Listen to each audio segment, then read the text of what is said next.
What's going on, everybody? It's your boy Kinetic 615 back. I know it's been a while since I've really been active on podcasts and making videos. I've had a lot going on. A lot of you who've known me for a while or have watched the podcasts and stuff that I've been on or been on the channels. I'm going through, trying to get disability, going through physical therapy for some injuries. I've got a bunch of surgeries coming up, and I just had to take some time to get all of that sort of in order. Still struggling a little bit, but trying to get everything taken care of. So I appreciate everybody that's reached out, everybody that's sent messages. It is 100% appreciated. Everybody that's donated to the GoFundMe. Um, I can't thank you enough. We're almost to the finish line. Quick update for those that are curious, and then I'll get to the sports. Um, but I did have my disability arbitration date 2 weeks ago, waiting for the determination on that. If it gets approved, then I should start getting my disability within about 6 weeks, give or take, after it's approved. If it's denied, then there is one more appeal process that we'll be going through. Just some channel news. I have rebranded. For the longest time, my channel was just Kinetic 615. That I started 10 years ago when I didn't really know what I was doing. I just wanted a place to stream video games. And as I've sort of gotten into the sports talk realm, um, I really wanted to find a way to meld my two passions, which are University of Michigan football and all athletics, and Minnesota Vikings football. Now, I know a lot of people told me, "Oh, you can't do a Michigan and Minnesota channel because there's not a lot of fans that are fans of both. Yeah, that'll drive people away." You know what? I don't care. This is what I like. It's my channel. I'm going to do videos on Michigan Wolverines, mostly football, but I'll touch on the other sports and the Minnesota Vikings for the NFL. If I put something out that's for a team that you don't like, just if you don't want to watch it, don't watch it. But I'm going to be true to myself. I'm not really doing the YouTube stuff to make money. If it eventually gets monetized and makes money, great. But I'm doing it because I enjoy it. I enjoy talking sports. I enjoy hanging out with y'all. I like doing live stuff like that. So, um, it is what it is. But so the new channel name is Skull Blue Sports. You can see the logo in the corner. Still a work in progress. I'm not a graphic designer. I'm not an editor. I'm not a producer. And I don't really know anybody that can do that kind of stuff. So I'm just kind of winging it, just kind of putting stuff out there. It's not supposed to look professional. I'm just a normal fan here talking sports, guys. But I appreciate everybody that follows, subscribes, hangs out. Skull Blue Sports for this channel. Everywhere else, I'm still at Kinetic 615 on all social media. My gaming channel still Kinetic Plays. But anyways, the point of the video today is to get a video out with Michigan and to sort of jumpstart me doing content again on this channel. So I wanted to sort of touch on the press conference that head coach Kyle Whittingham had yesterday. Just touch on the questions that were asked, his response, and my thoughts on his answers. Real quick before we get into that, I just want to send a big shout out to our basketball team, Michigan Wolverines, national champions, first Big Ten college basketball champion since 2000. Dusty May, second year at Michigan, took over, what was it, like a 6 or 8 win team. It took over a team that had like 2 or 3 guys still on the team. Brought in transfers, made it to the Sweet 16 last year. And then in his second year wins the championship. I mean, it's just absolutely amazing. Shout out to Dusty May. Shout out to the team. I mean, such a selfless, humble group of kids. Elliot Cadeau, amazing. I'm a huge Elliot Cadeau fan. He may even be my favorite player at this point. I've not really followed basketball since my guy Allen Iverson retired. Haven't followed it all that much aside from popping in here and there. But I am such a fan of Elliot Cadeau. All the criticisms that he faced, all the issues that he dealt with at North Carolina, the fans, the media, the team, the coach turning on him, and then he transfers to Michigan. Nobody thought he was worth anything, and he proved them all wrong, man. And I'm so happy to see the vindication for him. Shout out to Elliot Cadeau. Shout out to Namari and Roddy and Yaxel and Mara and Merez and LJ Kason, all of them guys, man. Go Blue, great win, and I can't wait to see us run it back next year. It'll be fun seeing Yaxel and Mara get drafted. I even saw something earlier that said that Merez Johnson might be a fringe first-round pick, so we'll see what happens there. But shout out to them, and shout out to our hockey team, man. Last night, Frozen 4, I mean, they lost the game, but they were the better team. Anybody that watched that game, and I'm not trying to take anything away from Denver, their goalie absolutely lights out. Their goalie is insane. But if you watch that game, the Wolverines dominated, had twice as many shots on goal as Denver, went to a triple or double or triple overtime. Man, it was just hell of a game, and it came down to luck. And unfortunately, it didn't fall our way. Congrats to Denver going on to the national championship against I believe, Wisconsin. But shout out to our hockey team, man. They played a hell of a game. It was fun to watch. They were the better team that just didn't fall right for them. So shout out to them. All right. So to get into this, and I want to just again give a shout out. I'm not a writer. I'm not so I'm pulling this information from other people who put in the work. So I want to shout out Wolverines Wire, Isaiah Hole, our guy. Check him out on Locked On Wolverines. Writes for Wolverines Wire. He did a great write up recapping the interview. Also on Facebook, shout out to the Winged Helmet, who did a nice little bullet point summary of things there, and that's where I'm sort of pulling some of this from, and I'm going to give you my thoughts on it. But shout out to them. I don't want to plagiarize anybody. Make sure to go check out their pages on Facebook, on YouTube, Twitter. They're great follows. So, all right. So Kyle Whittingham, he came out and the questions that were asked to him. So the first one is Jay Hill's defense giving Bryce Underwood confusing looks to help him develop. And his response was, he said, yeah, it's happening. And Jay, with his scheme, there's a lot of looks. And I can't imagine he's going to face him being Bryce. Anyone more sophisticated with his multiple looks is what he's getting than what he's getting in the spring. So that's a good thing. So again, Jay Hill, I'm so excited for his defense. He's not holding back on Bryce, and that's how it should be.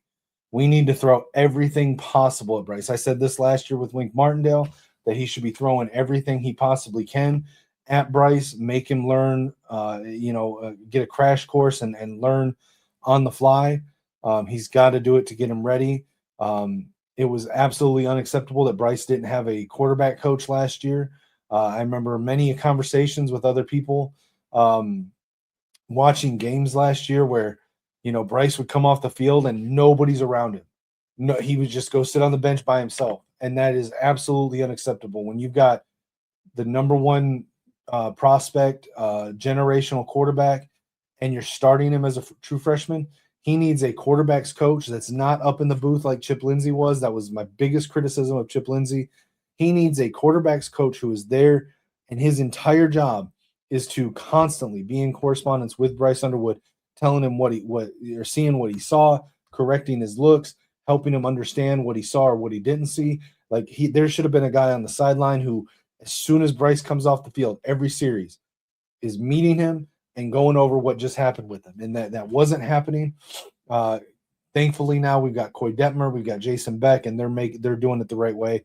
And Jay Hill is throwing everything he can at this kid, and we should see him improve. So his follow-up question was, have you seen him improve because of that? He said, well, he's improved overall without a doubt. His footwork's better, making better decisions. Still a work in progress, as is the whole football team, but Bryce is definitely taking steps forward this spring without a question. So, I think a lot of people thought that had this unrealistic expectation that Bryce Underwood was going to come in and be, he was going to be uh, JJ McCarthy from day one. He wasn't gonna have the pitfalls of freshman quarterback. He wasn't gonna have the learning curve. And if you go back and watch the shows that I was on over with Maze Madman, with Maze Out Sports, when I was on with TJ and John over on Voice of College Football with Johnny Olden, I would bring up constantly last offseason that he's still a true freshman. He's still gonna there's still gonna be a steep learning curve because he's gonna go from high school where any team he played maybe had one or two at best NFL players, or not NFL, college D1 players on it, to go into playing an entire team of those guys every week. There was no way around that freshman learning curve. He was just going to have to go through it. And that's what we saw last year. There were some good things, there were some bad things, but I think a lot of it, he had happy feet. He was nervous. He wasn't comfortable, is what it looked like. And I think a lot of that had to do with Sharon Moore and the coaching staff and just their lack of discipline.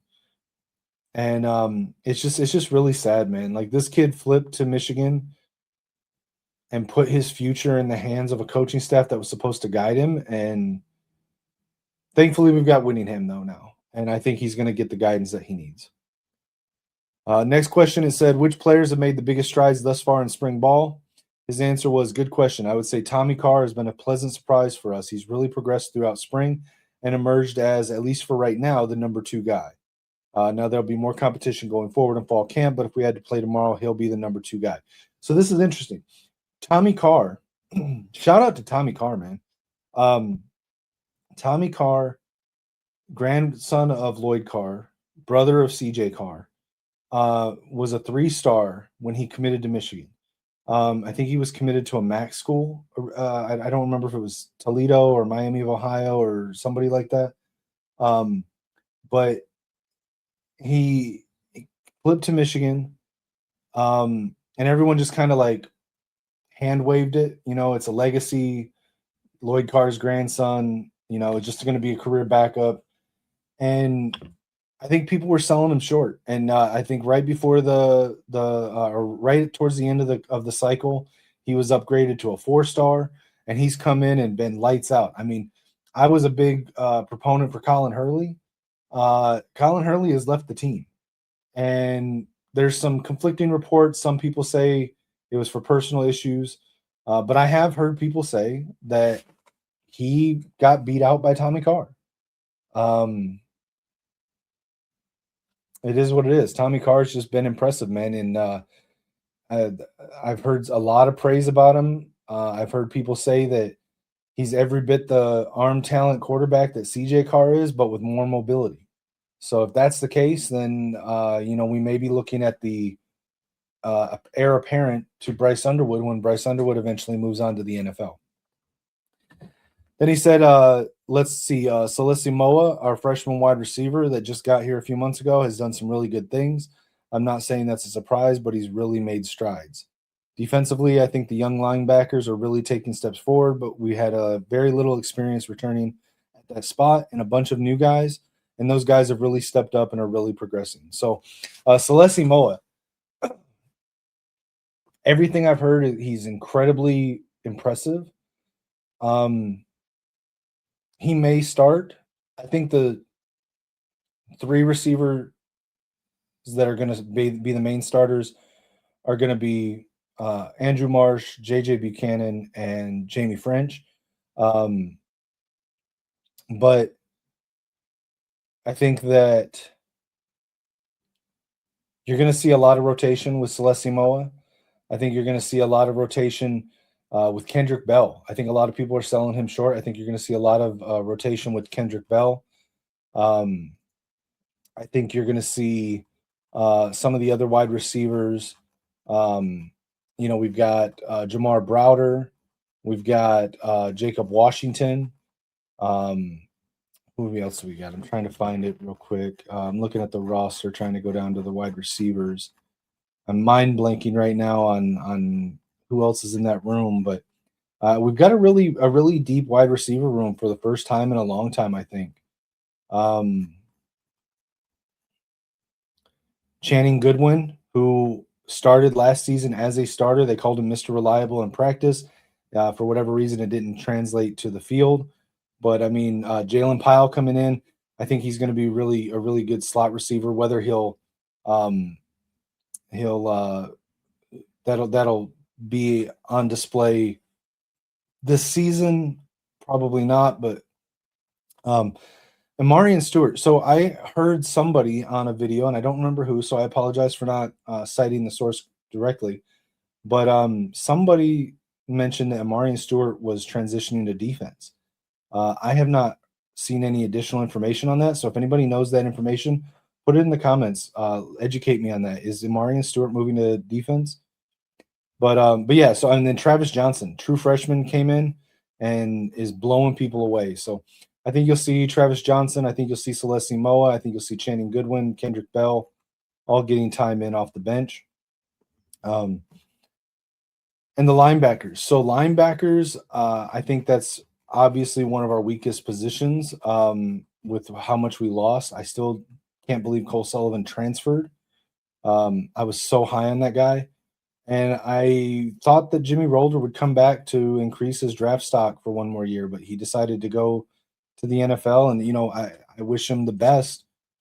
But I mean, I'm pretty tapped into the NFL draft community, and he's being looked at as maybe a sixth or seventh round pick, but also maybe a UDFA. And I just feel like he would have been better off coming back, being the guy, the leader of that linebacker room on this defense.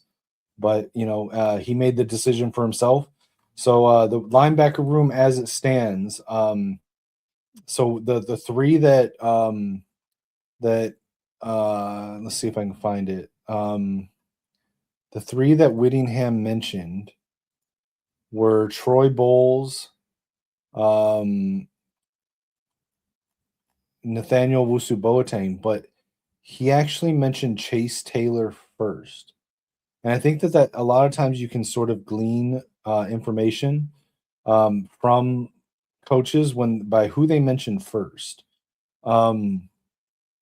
Chase Taylor seems to have sort of really risen to the top. So here was he said, someone said who's standing out at linebacker.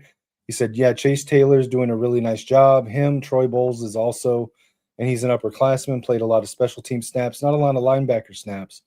Nathaniel Wusu-Boateng has flashed as well. So those would be the top three right now. But then we also have the Celeste's brother, and I don't know how to say his name. I don't know if it's Isaiah. I don't know if it's Isaiah. I don't know if it's Aise. If somebody knows how to pronounce his name, so I can not be offensive to him.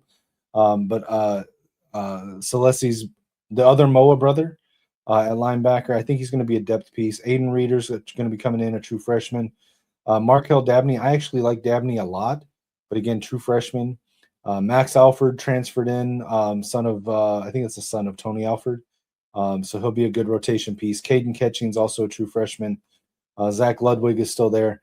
Nathaniel Staling, I'll be honest, I thought Staling was going to make a play for a starter, transferring in from North Dakota State.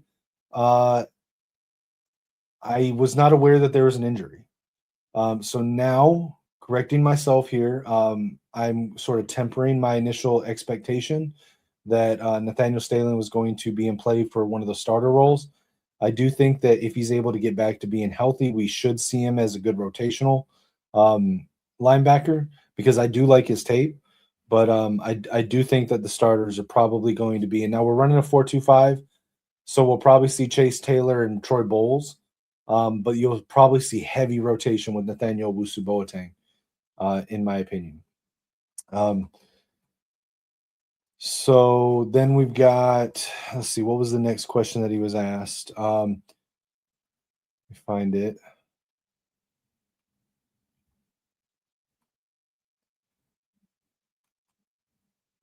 All right, so He said, "How is the defensive line progressing?"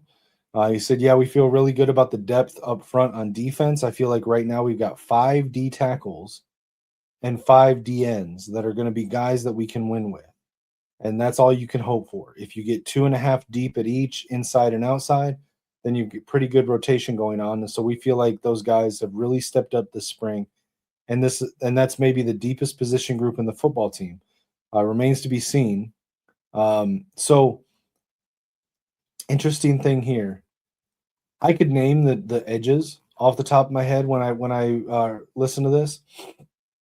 So I think it's very clear that the penciled in starters right now on edge is going to be Dom Nichols and Cam Brandt. I've heard really good reviews on what they're doing in spring camp. I think they're going to be the penciled in starters. However, you've also got John Henry Daly, who can challenge for a starting role if he's able to return to full health from his injury. And that looks to be still on pace to return on time. I've also heard a lot of glowing reviews of Lugard Edikpai.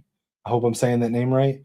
In the spring camp, I think that we've got a lot of young, really good talent with Julius Holly, Mikael Blade, but I think that fifth guy is going to be Nate Marshall. I think so. I think the primary 5-man rotation you're going to see at edge are going to be Cam Brandt, Dom Nichols, John Henry Daly, Lugard Edikpai, and Nate Marshall. If I had to guess, I would say that's the 5 DNs that he's talking about. Defensive tackle, though, defensive interior, it's a little tougher to figure out who he's talking about. So, I mean, obviously, Trey Pierce, Eno Etta, or Eno Etta. I think those are the 2 returning guys that you expect to be the primary starting interior D lineman. I think we can pencil in Jonah Lea'ea. Again, hope I'm saying that right. Kioki, if you're watching, let me know if I'm pronouncing any of these names incorrectly. But beyond that, I don't know. And now Lea'ea is a little bit undersized. On the roster, he's listed as 6'5", 285. But if you go back and watch his tape, he kind of plays bigger than he is. And I've got to trust in our strength and conditioning program to get him where he needs to be. But then I'm not sure who is the 4th and 5th there. I mean, we got Ted Hammond, Chibi Anuwana, Travis Moten, and David Pale. If I had to guess, I would say probably Pale and Moten, but I don't know. And I'm not as well connected as some of the content creators to the team. I do have some people in and around the team that tell me things from time to time. I have not heard. I've heard a little bit of Pale, but nothing game changing. And I haven't heard anything else about a 5th defensive interior. So it'll be interesting to see how that shapes up.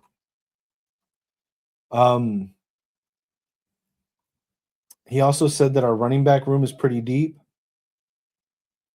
Unfortunately, shout out to friend of the channel, friend of mine, Kyoki Kapana, his son Micah Kapana, running back for the Michigan Wolverines. I had really high hopes for Micah this year. I know this is the unpopular opinion among Michigan fans. Jordan Marshall, clear running back 1. Everybody is sort of already put Savion Hyder as that running back 2. And listen, Hyder is incredible. And it is absolutely possible that he could be that generational and step into running back 2 role seamlessly this year. It is 100% on the table. I think a lot of people discount the transition. They look at a lot of these kids as, they're these top athletes. They're also 18-year-old kids. And I say kids politely, they're young men. But the transition from high school to college, to a college campus, to living away from your family for the first time ever, to getting attuned to your class schedule, to the practice schedule, which is very military like, especially in the first year. Um, it's a big transition, man, and that's part of why true freshmen sometimes don't make huge steps in development their first season because mentally they're acclimating to college and to college sports. So on top of all that, they're having to learn the speed of the college game, which is incredibly heightened compared to anything that they've played with before. Just like I was talking about Bryce earlier. So now running back is a little bit of a easier position to sort of hit the ground running. Um, so it is 100% on the table that Hyder could do that. But I have a hard time thinking that he would just flat out win the job head and shoulders above Bryson Kuzdal and Micah Kapana, who have been in the system now. This is their third and fourth year, I think. Um, have been in college ball, college strength and conditioning, acclimated to the college schedule and lifestyle. Their bodies have matured. They're 20, 21, 22 years old. I thought that it would be a bigger competition than a lot of people did for that running back 2 and 3 spot. Um, and people forget that Micah last season beat Bryson Kuzdal out for running back 3. He was running back 3 to start the season, behind Justice Haynes and Jordan Marshall. And he got injured early in the season with a hand injury that required surgery. And he wasn't able to come back until the end of November. And that was what allowed Bryson Kuzdal to step forward and get the playing time. And shout out to Bryson Kuzdal, who absolutely killed it when given opportunities. But I was very confident that Micah would be able to challenge for that running back 2 or 3 position again this year. But unfortunately, last Thursday, from what I've been told, he suffered a lower leg injury. I believe it's an Achilles injury. I don't know if it's a ruptured Achilles. I don't know if it's a tear. I don't know the extent of it. And unfortunately, that probably means he's out for the season. I think Whjittingham actually mentioned season-ending injury. So thankfully, we are very deep at the running back room. As I already mentioned, we've got Jordan Marshall, who I'm such a huge fan of. I was, over on Voice of College Football last offseason, there was the debate of Team Haynes versus Team Marshall, and I was Team Marshall the whole way. I'm such a big fan of Jordan Marshall, but aside from Micah, who unfortunately is injured, and guys, if you don't, I know people sleep on Micah. Go back and watch his high school film, dude. The kid was insane. He had 1,000 yards on like 60 carries. He averaged like a hair under 15 yards a carry at Bishop Gorman. So like this kid, like he's so good. But aside from him, with him going down, our running back room still we've got Jordan Marshall, Savion Hyder, Bryson Kuzdal. We've still got Jonathan Brown, Donovan Johnson, and then of course I think we still got a couple depth pieces with Thomas O'Meara, who got a little bit of game time last year, and Gary Stacy. So I think clearly now it's going to be Marshall 1, Kuzdal or Hyder 2, the other 3. And then Donovan Johnson, assuming that he's back from his injury, and Jonathan Brown. I think we still have a+ deep running back room. So then he commented on the offense picking things up. He said, "Yeah, I think really the whole offense has progressed and is doing really good things. Savion Hyder, he's another bright spot. We've talked about him several times during the course of spring, but he's really a great fit for this offense. Has really impressed me with his blitz pickup. You got to be able to pass protect if you're a running back. That's part of the job description. And he is, for a true freshman, he is really doing a good job in that respect. Now, this does not mean he has been infallible. I've also heard people tell me that are there at practice that he's had bad reps. He's made mistakes. He's missed things. I'm not saying Hyder's not going to be good. Be excited for him, but just have realistic expectations, man. He went on to say, tools we can give them. I think one thing will be critical is the players and the work that they put in on their own over the course of the summer, because we have limited access to them, but they can go out there and do their player run practices and that type of thing. and that when you're implementing schemes on both sides of the ball and you got a lot of young guys at certain positions, that really has to happen. We have to have a lot of production over the course of the summer, and really that's up to the players to make sure that they get that done.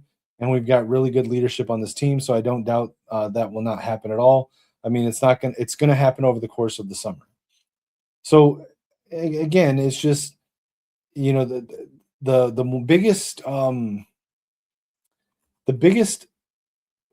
compliment that I've gotten from anybody I know in or around the team this entire spring camp is the discipline that he's holding players accountable.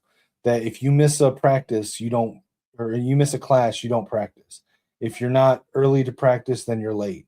You know, if somebody messes up, then that puts the whole position group in you know, reps or whatever.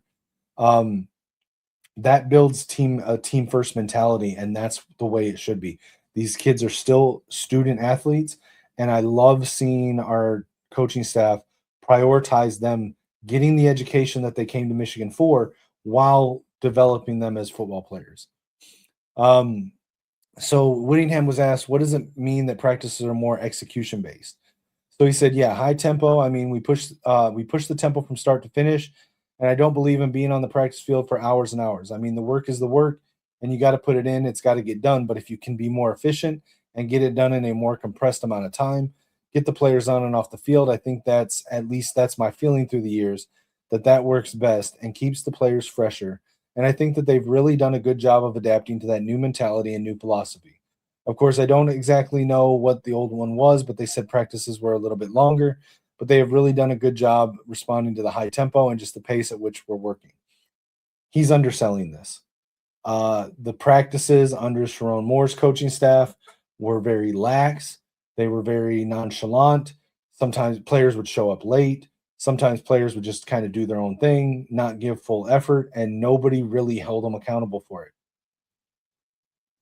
The practices now, what I'm being told, are a good hour, hour and a half or more shorter than the average practice was last year, but they're getting more done. They're go go go the whole time. If anybody follows the Michigan Athletics on X, they're posting videos all the time with the position coaches mic'd up, and it's really exciting to watch it and see the discipline and the energy that they have there. So he was asked, has the team embraced the change in discipline? He said they were hungry and willing. Yes, absolutely. And I'm not going to say that they were a bunch of undisciplined guys. Most of them transferred out, but our structure is different than what they were used to before. And so there was a little bit of an adaptation period, a very short adaptation period that caught on really quickly. And we've had very few issues, knock on wood, discipline-wise, in the last 3 months. And we're not perfect, but I think we had a really high character and good group of guys. Again, if you know, you know. When he came in, Coach Whjittingham, in his first press conference, and he said that line of, you will become us, we will not become you. If you know, you knew kind of who the writing was on the wall for. And most of those guys transferred out. He was asked, what's the structure of the spring game? So I'm going to be at the spring game. Anybody else that's going to be at the spring game, let me know in the comments. Reach out to me on X or Discord, and we can try to meet up and chill for a few at the spring game. But so in for the past decade or so, at least, I don't remember pre-Harbaugh, but the spring game, what they would do is they would divide the team, the maize team and the blue team, and they would basically schoolyard draft it. You know, they take turns picking, I'll take this player, I'll take this player, I'll take this player, and they divide people up. And it was fun, okay? But there's some drawbacks to that. You're not seeing ones on ones, you're not seeing twos on twos. You're kind of throwing people together in groups and playing. And don't get me wrong, it's fun. But you don't necessarily see the best version of ball, which is kind of strategic because you're not giving away state secrets, but you're also able to still make some evaluations during the spring game, but it's mostly in like one-on-one reps in the game instead of like as a unit, right? they're going to do it a little bit different here. So he said, well, really, it's the main thrust is a great chance for us to get a good, in-depth, concentrated look at the 2s and 3s. So there, he'll go on to say in a second, but the vast majority of the starters are not going to play, or if they do, it'll be like the first quarter and then they'll be out. So it's mainly going to be the 2s and 3s. There's going to be a lot of ones that don't participate. I mean, we're not going to put a guy in there that we know what he can do and he's where he needs to be and has played hundreds of snaps here. I mean, there's no reason for that. So it's a chance to showcase the 2s and 3s in as close to a game environment as we can structure and manufacture. It will be 2 separate teams. So it'll be interesting to see how much Hyder plays, because if Hyder doesn't play much, then we can tell he's already got locked up the running back 2 position. But if we see him playing, then you can kind of read into that there's more of a battle than some people want to admit for RB2. So he says it will still be 2 separate teams. We're trying to divide the teams up equally. Each position coach will divide his group into an A and B group. And A is not necessarily better than B. It's an equal division. And then you draft the head coaches of each team, which are to be determined.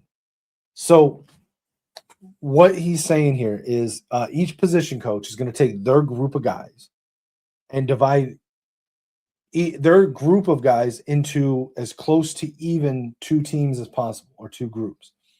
So, the wide receivers coach is going to say, okay, I'm going to divide my wide receiver room into as close to equal as possible 2 groups. That's going to be Group A, Group B.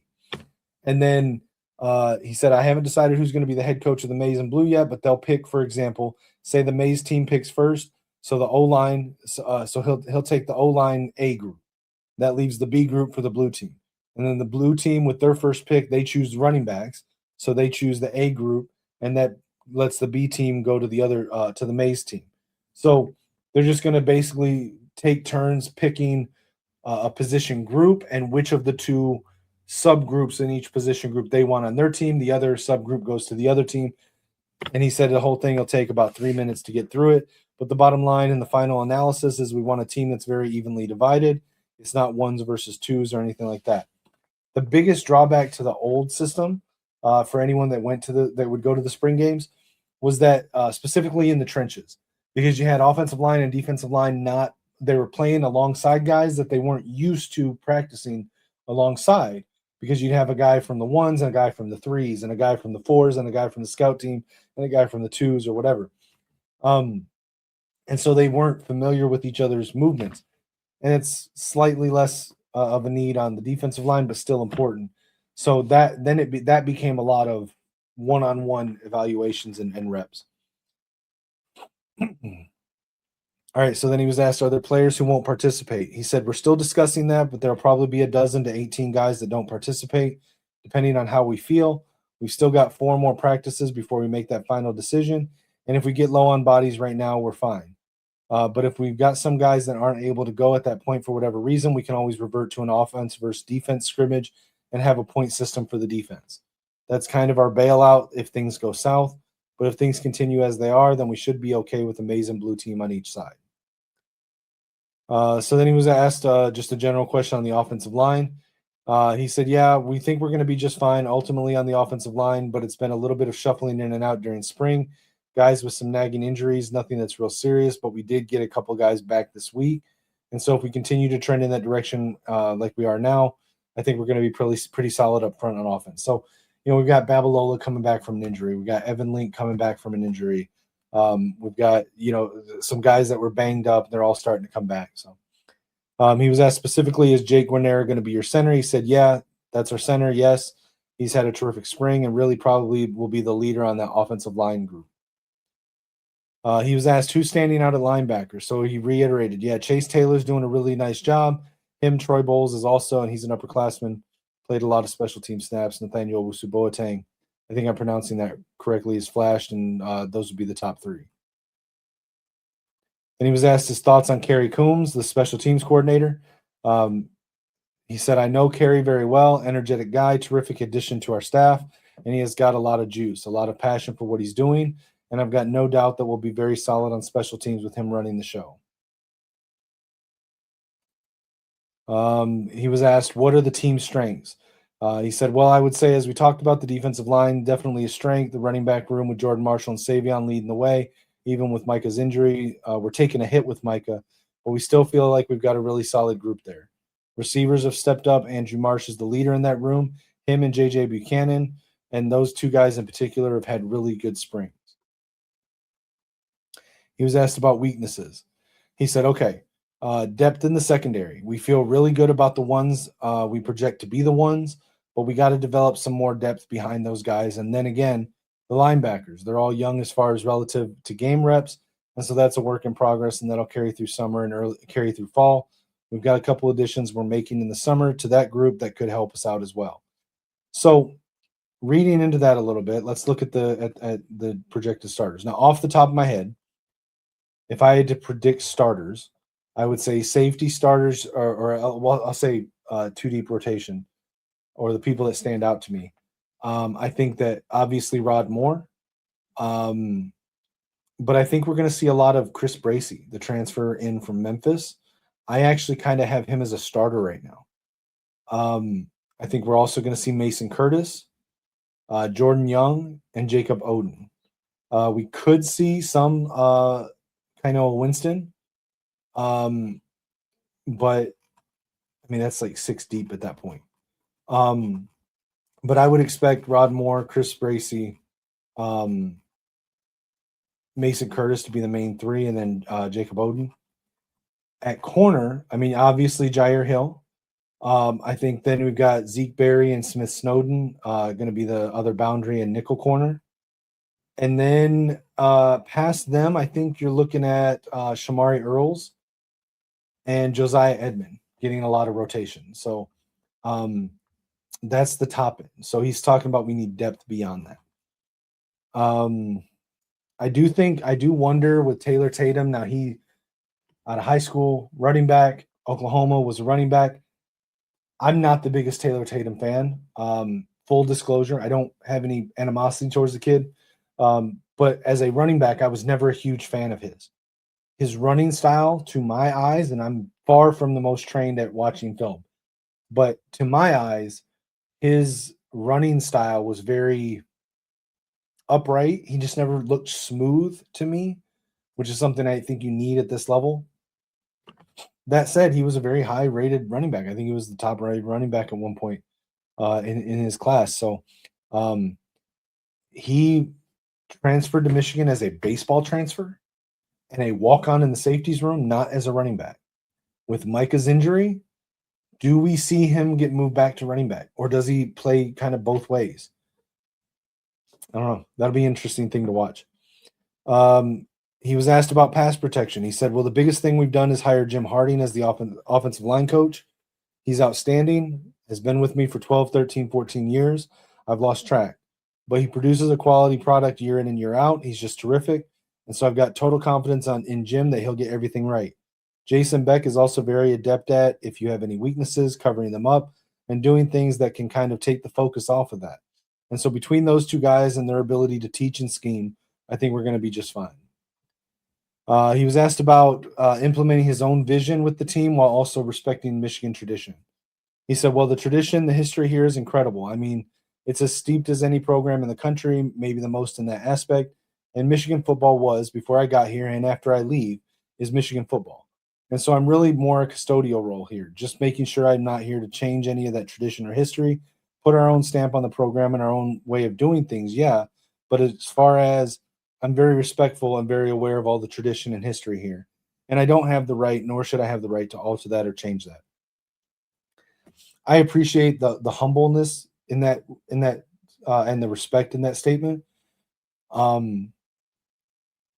Because Michigan, we have a storied history and we all love it. We all love our identity, the tough, rugged, grind it out, blue collar work ethic, run the ball down your throat, win the trenches, tough at all positions.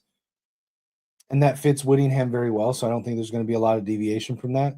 However, Coach Whjittingham, if by any chance you happen to see this video on a very small YouTube channel, I appreciate the humbleness. I appreciate the respect. But we also need, the Michigan fan base has been I mean, begging. I was going to say demanding, but not even demanding at this point.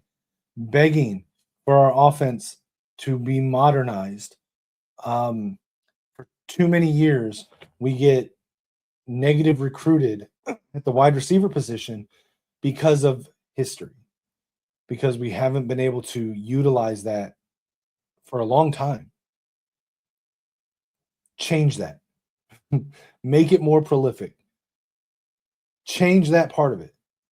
Keep the respect, keep the identity, but make it a complete offense, please.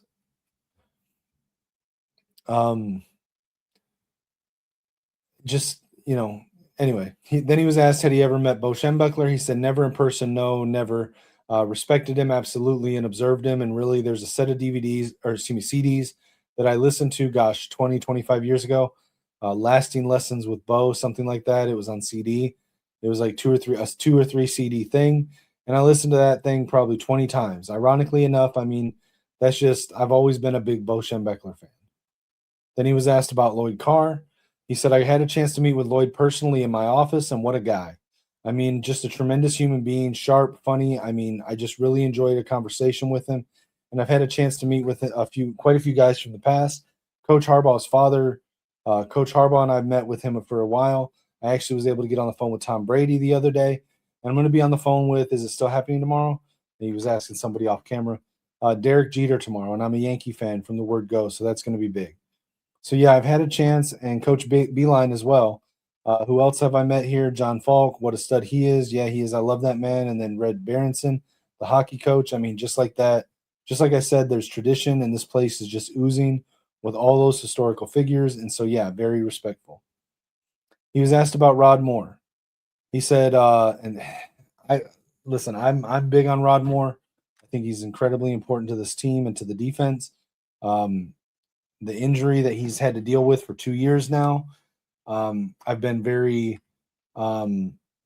excited and optimistic with what I've seen from him. This kind of tempers it a little bit. He said he's not doing a lot, but he's on the field and he's doing some individual drills and moving around. We've still got a ways to go, but we think it's progressing and trending in the right direction. And that'll be a huge plus for us if he's able to just go and be in the lineup on September 5th. Then he said, what did he see? He was asked what he saw in Jason Beck while at Utah.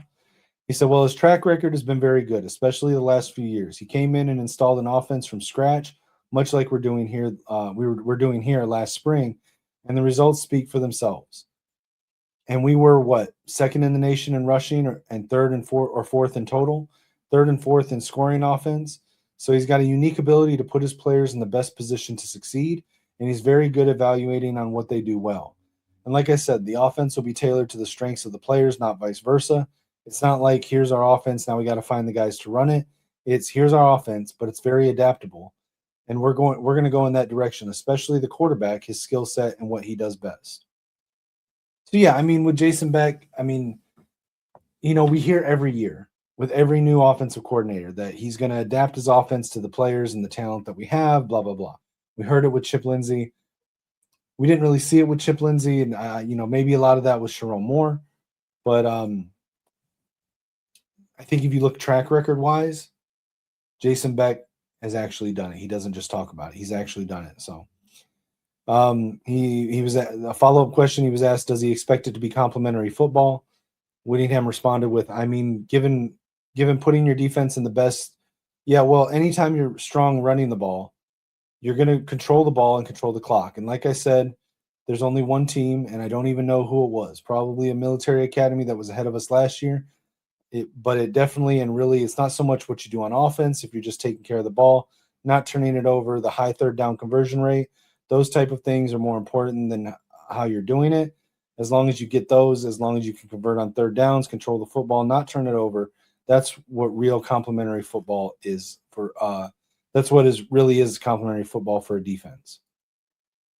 He was asked for more details on Micah's injury, and he was kind of vague. He didn't want to violate HIPAA or anything, so he didn't want to get specific. But He said it's a shame because he was having a really good spring. He's a tough kid, and he'll be missed. Excuse me. Voice is starting to go out on me. So, um, then he was asked why he's a Yankees fan to end the thing, and he basically just said that when he was a kid, baseball was king. He was drafted by the Yankees at one point in his life when he was an athlete, and he's been a fan since. So, but yeah, so that was the interview. Again, shout out to Isaiah Hall at Wolverines Wire for transcribing all of that and having it up so we can be able to go through it. Make sure to go follow him on social media. Check out his YouTube channel, Locked On Wolverines. Shout out again on Facebook to the Winged Helmet. They also put up a pretty good sort of bullet point thing with it. And real quick, I just want to touch on two other things here. Real quick, I'll get into recruiting on other videos more, but Steve Wiltfong did put in a prediction for Michigan to flip Illinois commit quarterback Camden Lapati. Camden Lapati, when we had the split with Peter Bork and he decommitted, Camden Lapati was my initial immediate thought that he would be the pivot. And I know there was also Dane Weber was in the mix. And I do like Dane Weber, but I like Camden Lapati. His nickname is Cowboy Lapati, and there's a reason for that. He's fun to watch, bro. He is fun to watch. And Wiltfong put in a flip prediction. We'll see. You look at his rating, 247 has him as a 3-star, but his composite rating among all services is a 4-star. They've got him 247 has him as the 19th best quarterback, but composite, he's the 9th best quarterback. Go watch his tape. A lot of fun. I can't wait to see this kid at Michigan. Also, Charles Woodson Jr., safety, still being recruited by Michigan. And I just want to leave you guys with this thought. If we get a commitment from Charles Woodson Jr. next year, not 26, but in 2027, the Michigan Wolverines locker room would have, or could, assuming they all stay, would have Lloyd Carr's grandson, Tommy Carr, Kirk Herbstreit's son, Chase Herbstreit, and Charles Woodson's son, Charles Woodson Jr., all in the same locker room, all at the same time. Man, it's great to be a Michigan Wolverine. All right.